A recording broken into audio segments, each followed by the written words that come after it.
अभी investor summit करवाया आप लोगों ने। क्या आपको नजर आ रहा है इससे उत्तर प्रदेश के लिए क्या हासिल दिख रहा है, देश के लिए क्या हासिल दिख रहा है? लखनऊ की तस्वीर तो बड़ी बदली सी नजर आई कल मैं जब आ रहा था यहाँ। देखिए, मुझे ही नहीं, पूरे उत्तर प्रदेश की 25 करोड़ जनता को दिख रहा है और देश की 140 करोड़ जनता जनार्दन को दिख रहा है कि उत्तर प्रदेश प्रगति के उस मुकाम की ओर बढ़ रहा है जहां बहुत पहले पहुंच जाना चाहिए था। दुर्भाग्य से हमारे उत्तर प्रदेश की बागडोर 15 वर्षों के लिए ऐसे हाथों में चली गई जिन्होंने उत्तर प्रदेश का विकास करने की जगह उत्तर प्रदेश को बर्बाद करने का काम किया था। अच्छा, एक बार बार जो आप लोगों से सवाल पूछा जाता है नौकरियों को लेकर, तो ये जो समिट हुआ है क्या आपको लग रहा है उससे नौकरियां भी सृजित होंगी? युवाओं को खास तौर पर इसकी अपेक्षा रहती है। जो सवाल पूछते हैं वो स्वयं सवाल हैं उत्तर प्रदेश की जनता की नज़र में, क्योंकि उन्होंने नौकरी दी ही नहीं। नौकरी के नाम पर प्रतिभाओं के साथ जो अन्याय किया है, जो अत्याचार किया है। फ्रीडम ऐप से सीखकर आपने पौधशाला की शुरुआत की है क्या? अगर ऐसा है तो आप अपने पौधों को 1 करोड़ फ्रीडम ऐप के जो ग्राहक हैं उन्हें बिना किसी खर्चे के आप उसे बेच सकते हैं। बच्चे रात दिन तैयारी करते हैं, प्रतियोगी परीक्षाओं में हिस्सा लेते हैं और सूची सैफई से भेज दी जाएगी, 5 कालिदास मार्ग से भेज दी जाएगी। ये 2012 से 17 का इतिहास रहा है, वही सवाल करते हैं। तो उनका इतिहास में कभी पूरा डिटेल बताऊंगा। उनको युवाओं की चिंता नहीं है, उनको गरीबों की चिंता नहीं है, उन्हें किसानों की चिंता नहीं है, उन्हें महिलाओं की चिंता नहीं है, उन्हें समाजवादी पार्टी के डूबते हुए जहाज की चिंता। तो आप लोग जो बार बार विकास की बात कर रहे हैं, एक सवाल यहां से भी खड़ा होता है, 2024 का चुनाव बहुत नजदीक है, तो कौन सा मॉडल लेकर वहां जाना चाहिएगा लोगों के बीच में? यूपी का जो विकास का मॉडल आप कह रहे हैं, गुजरात वाला जो मॉडल बहुत चर्चित रहा, या फिर मध्य प्रदेश वाला मॉडल? देखिए, हिंदुस्तान का एक ही मॉडल है, वो है मोदी मॉडल। और उस मॉडल के आधार पर हम आदरणीय योगी आदित्यनाथ जी के नेतृत्व में उत्तर प्रदेश में आज वही काम कर रहे हैं। इन्वेस्टर समिट की शुरुआत उत्तर प्रदेश से नहीं हुई, गुजरात से हुई थी। लेकिन अगर गुजरात से वहां इन्वेस्टर समिट हुई तो आज उत्तर प्रदेश में भी हो रही है और 33 लाख करोड़ रुपए से अधिक के निवेश के प्रस्ताव हमको प्राप्त हुए। तो अगर मैं तुलनात्मक तरीके से देखूं तो मोदी मॉडल ऑफ गवर्नेंस है, योगी मॉडल ऑफ गवर्नेंस है, आपको क्या लगता है कौन सा बेहतर है देश के लिए? देखिए, इसमें तुलना करने का सवाल नहीं है।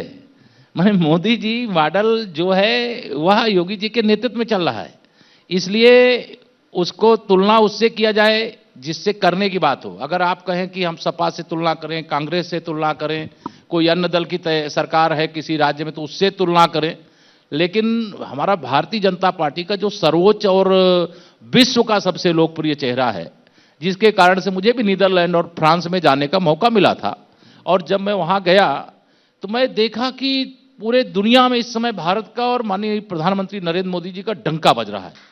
और अगर लोग भारत में आते हैं तो भारत में आने के बाद भारत में उत्तर प्रदेश का डंका बज रहा है कि हम उत्तर प्रदेश में चलेंगे, क्योंकि उत्तर प्रदेश एक आगे बढ़ता हुआ, जहां अगर उत्पादन है तो उपभोक्ता है, जहां अगर निवेश है तो निवेश की भी सुरक्षा की गारंटी है और निवेशक के भी सुरक्षा की गारंटी है। समाजवादी पार्टी के एक बड़े नेता हैं, वो रामचरितमानस की व्याख्या करने लग गए और ऐसा लगा कि पूरी पार्टी उनके पीछे खड़ी है। क्या मतलब समझ पा रहे हैं आप समझ लो, ये एक टोटल श्री अखिलेश यादव जी की पार्टी का नाम मैं समाप्तवादी पार्टी कहता हूं, लेकिन आज मैं साजिशवादी पार्टी कह रहा हूं। ये सारा खेल श्री अखिलेश यादव जी का है। अगर वो सोचते हैं कि हम पर्दे के पीछे रह करके और पूरे राम भक्तों पर, पूरे हिंदू समाज पर पत्थर फेंकवाएंगे, गाली दिलवाएंगे, धर्म ग्रंथों के विषय पे राजनीतिक व्यक्ति कैसे चर्चा करेगा जी? उनको चर्चा करना है तो विकास पे चर्चा करें, उनको चर्चा करना है कानून व्यवस्था के मुद्दे पर चर्चा करें, किसान पर चर्चा करें, नौजवान पर चर्चा करें, महिला सशक्तिकरण पर चर्चा करें। लेकिन धर्म ग्रंथों पर चर्चा करने का काम धर्माचार्यों का है, किसी राजनीतिक दल का है। मतलब अखिलेश यादव जी के इशारे पर स्वामी प्रसाद मौर्य ऐसा 101% ये पूरा, मतलब अगर इस पूरी साजिश के पीछे श्री अखिलेश यादव जी और सैफई खानदान नहीं होता तो आप समझ लीजिए कि पहले दिन बयान देने के बाद श्री अखिलेश यादव जी कार्रवाई करते कुछ, लेकिन उन्होंने पुरस्कार देने का काम किया है। यद्यपि भारतीय जनता पार्टी का जिला महामंत्री और समाजवादी पार्टी का सैफई परिवार के बाहर का राष्ट्रीय महामंत्री कोई अंतर नहीं होता, हमारा जिला महामंत्री उससे बड़ा होता। लेकिन केशव जी देखिए, ये बात तो आप मानेंगे कि जिस तरीके से व्याख्या उन्होंने की, गलत की, अपने तरीके से देखिए, की, जो मैंने उससे एक जनता के मन में मतलब तमाम तरह के सवाल आ गए। तो आप कैसे व्याख्या करते हैं वो जो प्रसंग है, जो दोहा मैं है? व्याख्या इसलिए नहीं करता, मैं राम भक्त हूं। उसका अर्थ कैसे मैं श्री समझाएंगे? रामचरितमानस का मैं ही नहीं, उत्तर प्रदेश के और देश के करोड़ों करोड़ परिवारों में श्री रामचरितमानस का नियमित अखंड पाठ होता है। हम सुबह जब घर से निकलते हैं तो श्री हनुमान चालीसा पढ़ करके निकलते हैं। श्री राम जी की, माता सीता जी की, लक्ष्मण जी की, हनुमान जी की पूजा करके निकलते हैं। और उनके प्रति कोई इस प्रकार का भाव करने के कारण से एक बार एक्सीडेंटल श्री अखिलेश जी की अगुवाई में 2012 में सरकार आ गई सपा की, लेकिन अब सपा सफा है। एक्सीडेंटल सरकार, वो सरकार एक्सीडेंटल थी। निश्चित तौर से मैं ये कह सकता हूं कि उस समय हम जनता को यह विश्वास नहीं दिला पाए थे कि हम सरकार में आ सकते हैं। इसके कारण से श्री अखिलेश यादव जी को बसपा सरकार के प्रति गुस्से का फायदा मिला और वह सरकार के अंदर आ गए। लेकिन 12 से 17 के बीच में पूरे उत्तर प्रदेश का बंटा ढार कर दिया और 2012 के मुख्यमंत्री बनने के बाद 2014 का लोकसभा चुनाव हुआ। हम 73 सीटें यूपी की लोकसभा में जीते और इन्हीं के मुख्यमंत्री रहते हुए 2017 का विधानसभा चुनाव हुआ, 325 सीटें इनके खिलाफ जीते। 2019 का लोकसभा चुनाव हुआ, सपा, बसपा, कांग्रेस, राष्ट्रीय लोकदल सब एक साथ मिल गए। हम 64 लोकसभा सीटें और 51% वोट के साथ जीतने का काम किए। 2022 का भी विधानसभा का चुनाव हुआ। इस चुनाव में भारतीय जनता पार्टी ने 271 सीटें गठबंधन के साथ जीत करके प्रचंड बहुमत की सरकार उत्तर प्रदेश में चलाने का काम कर रही है। और 2024 में अशोक्ति न माना जाए, मुझे पूरा विश्वास है कि हम 2014 का आंकड़ा पार करेंगे। 80 की अगर 80 सीटें माननीय नरेंद्र मोदी जी को देश का प्रधानमंत्री फिर से बनाने के लिए उत्तर प्रदेश की जनता देने के लिए तैयार बैठी। 80 की 80 सीटें उत्तर प्रदेश से। लेकिन कहा तो यह जा रहा है, आप एक बड़े नेता भी हैं उस तबके के, कहा जा रहा है कि ओबीसी वोटर जो है आपसे छिटक रहा है। वो अपने को बचावे जो उनके पास, उनके न छिटक करके हमारे पास आ जाए। लेकिन क्या लगता है आपको, रामचरितमानस को लेकर जो बातें कही गई उसके पीछे, जो आपके शब्दों में मैं अगर कहूं, आप कह रहे हैं कि साजिशन ये बातें हैं, तो कहीं इसके पीछे ये सोच तो नहीं है कि जो हिंदू वोट है उनका बंटवारा करो, मंडल वर्सेस कमंडलवारी राजनीति की तरफ देश जा रहा है? मुंगेरी लाल के हसीन सपने अखिलेश जी देखें। अब मेरे एक ज्योतिषी मित्र ने बताया था कि श्री अखिलेश यादव और समाजवादी पार्टी के स्थापना काल से उन्होंने गणना करके मुझे बताया था कि 25 साल तक सत्ता में आने की कोई इनके योग नहीं बनते हैं। इसलिए 25 साल तक तो सपा के बारे में सोचना ही, गुंडागर्दी को वापस कोई लाना नहीं चाहता, अपराधियों को कोई वापस लाना नहीं चाहता, दंगा उत्तर प्रदेश में कोई लाना नहीं चाहता, राम भक्तों पे गोली चलवाना कोई नहीं चाहता, शिव भक्तों को कांवड़ यात्रा लेकर के जाने से रोकना कोई नहीं चाहता। यहां सबका साथ, सबका विकास, इस रास्ते पे प्रदेश चल पड़ा है, देश चल पड़ा है और उसी रास्ते पे हम लोग तीव्र गति से आगे बढ़ रहे हैं और प्रदेश भी बढ़ रहा है। आज गांव में आप देखना, 2024 के मतदान के बाद जब रिजल्ट आएंगे तो हो सकता है कहीं विदेश दौरे पे चले जाएं श्री अखिलेश जी। एक और बात कही जा रही है जातीय जनगणना की, दूसरे खेमे की तरफ से बार बार इसकी वकालत की जा रही है, आपकी क्या सोच है व्यक्तिगत तौर पर भी? मैं जाति जनगणना के खिलाफ नहीं हूं, ये मैं पहले भी बोला हूं और एबीपी के ही मंच से बोला हूं और बाद में भी मैं बोला हूं। लेकिन मेरा सवाल जाति जनगणना की बात करने वाले उन कुंभकर्णी निद्रा में उस समय ये क्यों सोए हुए थे जब कांग्रेस की अगुवाई में समाजवादी पार्टी की बैसाखी पर देश में सरकार चल रही थी? उस समय इनको याद नहीं आई। आज एक गरीब मां बाप का बेटा, एक चाय बेचने वाले का बेटा देश का प्रधानमंत्री बन गया तो जाति वैमनस्य फैलाने के लिए इस प्रकार की कोशिश कर रहे हैं। जाति जनगणना के हम विरोधी नहीं है, लेकिन पहले ये जवाब दे कि उस समय ये क्यों नहीं बोले जब इनके समर्थन से सरकार चल रही थी। बैसाखी हटाते उस समय की सरकार गिर जाती। ये एक साजिश है भारतीय जनता पार्टी की। जब से देश में सरकार बनी है, देश में हम मजबूत हुए हैं, दुनिया में भारत की साख बढ़ी है और उस साख से दुनिया के अंदर भी जो भारत विरोधी ताकतें वो तो परेशान है ही, लेकिन जो भाजपा विरोधी ताकतें देश के अंदर है, सबके सारे लोग एकजुट हो जाओ, नहीं मोदी जी फिर से आ जाएंगे। अरे मोदी जी तो आएंगे, जनता लाएगी, जनता लाना चाहती है। लेकिन एक बात मुझे समझ में नहीं आ रही है, मैं कोट कर रहा हूं, अखिलेश यादव जी आपसे आजकल सहानुभूति भी जता रहे हैं। उन्होंने थोड़े दिन पहले एक ट्वीट किया था, मैं पढ़ के सुना रहा हूं। वो कह रहे हैं ओबीसी वाले मुद्दे पर कि यूपी के डिप्टी सीएम को पिछड़ा होने की वजह से फोटो में जगह नहीं दी जाती है। श्री अखिलेश यादव जी से आप भी आपके साथ आएंगे कि नहीं आएंगे? आएंगे कि नहीं आएंगे? यहां आएंगे कि नहीं? आज तो शायद उनका अगर- कार्यक्रम नहीं है। हाँ। नहीं है, नहीं, अगर नहीं आए रहे तो कोई बात नहीं, अगर आते तो आप जरूर मेरी ओर से पूछ लेते कि जब वह मुख्यमंत्री थे, जब समाजवादी पार्टी का बहुमत था, तब किस मौर्या को, किस लोधी राजपूत को, किस राजभर को, किस चौहान समाज के, किस पाल समाज के, किस पिछड़े वर्ग के व्यक्ति को उन्होंने उत्तर प्रदेश की समाजवादी पार्टी की सरकार में उप मुख्यमंत्री बनाया था। वो बयानबाजी करके अगर ये सोचते हैं कि वो पिछड़ों का एक भी वोट ले लेंगे तो वो बहुत गलतफहमी में है। आज भारतीय जनता पार्टी के साथ जो वह समझते हैं कि उनकी बिरादरी उनकी जागीर है, और मैं कहता हूं उनकी बिरादरी में भी हमें बहुत बड़ी संख्या में वोट 2024 में मिल रहा है। जिस मुस्लिम समाज को वो यह समझते थे, पासमानदा मुस्लिमों को, कि वह उनके लिए मजबूर है वोट देने के लिए, आज पासमानदा मुस्लिमों के अंदर भी बहुत परिवर्तन आया, वह भी भारतीय जनता पार्टी के साथ है।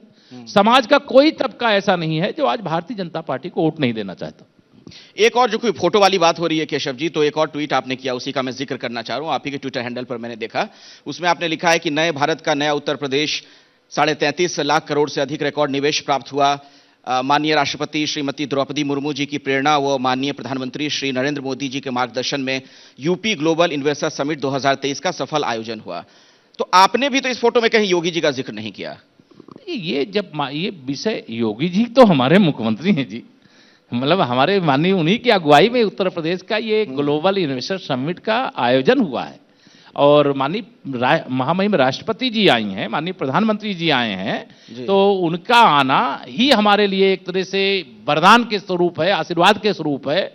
और यह गौरव की बात है कि जिस ग्लोबल इन्वेस्टर समिट का शुभारंभ देश के आदरणीय प्रधानमंत्री जी कर रहे हैं, उसी समिट का समापन आदरणीय राष्ट्रपति जी आकर के करने का काम कर रही हैं। ये उत्तर प्रदेश के लिए गौरव का विषय है। उत्तर प्रदेश के बुलडोजर मॉडल की बहुत चर्चा होती है, कई जगहों पर हमने देखा कि उस तरह से प्रयास भी किया गया लॉ एंड ऑर्डर सुधारने के लिए, लेकिन कानपुर की जब इस तरह की घटना इस बीच हो जाती है तो बहुत सवाल भी खड़े होते हैं। नहीं, यह दुखद और दुर्भाग्यपूर्ण है। इस घटना से हम भी दुखी हैं। माननीय मुख्यमंत्री जी की अगुवाई में सरकार का स्पष्ट निर्देश है कि किसी गरीब को अगर उसका अवैध कब्जा है तो भी छेड़ा ना जाए, लेकिन किसी भूमाफिया को, किसी गुंडे को, किसी अपराधी को अगर उसने अवैध कब्जा करके रखा है तो उसे छोड़ा ना जाए। यह घटना दुखद है। इस घटना के जो दोषी हैं उनके खिलाफ मुकदमा दर्ज हो गया है, जांच हो रही है। एक एक दोषी के खिलाफ जो भी कानून सम्मत कार्रवाई है वो करेंगे। अब उस परिवार के, उन माताजी को, उस बहन को हम लोग तो जिंदा वापस नहीं ला सकते, वो तो हम सबको छोड़ करके चली गई हैं, लेकिन उस परिवार के प्रति पूरी संवेदना है और उस परिवार के साथ पूरी सहानुभूति है, और सरकार पूरी तरह से परिवार के साथ खड़ी है। जिन लोगों ने गलत किया है उनके खिलाफ कठोर कार्रवाई करेंगे। आप सर कार्रवाई की बात कर रहे हैं, अखिलेश यादव इस मुद्दे को कहीं और ले गए। वो कह रहे हैं कि योगी सरकार में ब्राह्मण निशाना बनाए जा रहे हैं। अब सोचिए पहले कितने मतलब खोखले हैं श्री अखिलेश यादव जी। मतलब ये ब्राह्मण और गैर ब्राह्मण का कहां विषय आ गया। यह एक शिकायत के आधार पर जांच के लिए कोई टीम गई, और जांच के लिए टीम गई, उस दौरान दुखद ये घटना घट गई जिससे सरकार भी दुखी है, और जो दोषी हैं उनके खिलाफ मुकदमा दर्ज हो गया है। दर्ज मुकदमे पे विवेचना हो रही, कुछ लोगों की गिरफ्तारी भी हो गई है। अब श्री अखिलेश यादव जी का आप समझिए पहले कि उनके पास मुद्दा विहीन है, कोई मुद्दा नहीं है। जिस कोई अपराध करे, अगर उस अपराधी को बचाया जाए, कोई अधिकारी या कर्मचारी ने गलती किया है उसको कोई बचाने की कोशिश करे, तब तो इस प्रकार की बात अगर वो नेता विपक्ष के नाते कहते तो उनकी बात को समझ में आता कि अब ये ब्राह्मण विरोधी, पिछड़ा विरोधी, अनुसूचित वर्ग विरोधी, मुस्लिम विरोधी, गुंडा विरोधी, वो कुछ भी कह सकते नहीं, लेकिन विकास पर भी सवाल खड़े कर रहे हैं। एक और ट्वीट उन्होंने किया उन्हीं के हवाले से, ट्विटर हैंडल पर मैंने देखा कि आजमगढ़ डिपो की एक बस है जिसमें बहुत सारे लोग धक्का लगाते हुए दिख रहे हैं, और अखिलेश यादव कह रहे हैं कि इसमें भी डबल इंजन लगा है क्या, थोड़ा निवेश उत्तर प्रदेश भाजपा सरकार की प्रतीक रूपी इस बस में भी कर दीजिएगा। श्री अखिलेश जी के मैं ये कहूंगा कि वो मुद्दा विहीन है। अगर कोई गाड़ी कभी बिगड़ जाएगी, और बिगड़ जाए क्या, गाड़ी कभी बिगड़ती नहीं है क्या? जब वह सरकार में थे क्या गाड़ी बिगड़ी नहीं थी क्या? उनके पास मुद्दे का अकाल है। अगर कोई गाड़ी बिगड़ी होगी, कोई साइड करना होगा या नहीं बैटरी डिस्चार्ज हो गई होगी, कोई ऐसा कर दिया होगा, वो कहाँ की फोटो है मुझे ये भी नहीं पता है। बस वाली बात को और आगे ले गए, कह रहे हैं कि बस का किराया 24% बढ़ाकर यूपी सरकार इन्वेस्टमेंट समिट का खर्च जनता की जेब से निकाल रही है। ये उनको थोड़ा और अपने जो आर्थिक सलाहकार लोग हैं उनसे चर्चा करें। जब कई प्रकार के मूल्य वृद्धि होती है तो उसमें रोडवेज भी एक उत्तर प्रदेश की जनता की सेवा के लिए अलग अलग प्रकार के वाहनों को, रोडवेजों के लिए अलग अलग प्रकार का थोड़ा सा किराया वृद्धि जरूर हुई है, क्योंकि अगर किराया वृद्धि नहीं करेंगे तो हम अच्छी सुविधाएं सेवाएं कैसे दे पाएंगे। लेकिन श्री अखिलेश यादव जी बस में बैठ करके नहीं चलते हैं। अगर वो बस में बैठ के चलते तो उनको समझ में आता कि उनके समय की खटारा बसें कैसी थी और आज की बसें कैसी। फ्रीडम ऐप से सीखकर आपने पौधशाला की शुरुआत की है क्या? अगर ऐसा है तो आप अपने पौधों को 1 करोड़ फ्रीडम ऐप के जो ग्राहक हैं उन्हें बिना किसी खर्चे के आप उसे बेच सकते हैं।